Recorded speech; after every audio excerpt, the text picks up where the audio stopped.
अलगा अलगा रूप में माई रहे घर में कबहू बन के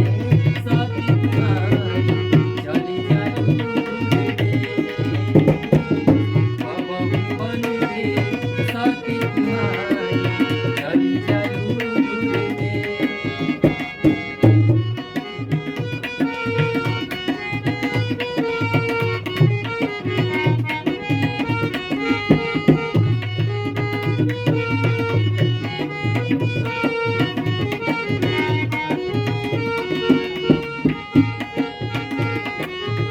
भव से निकल के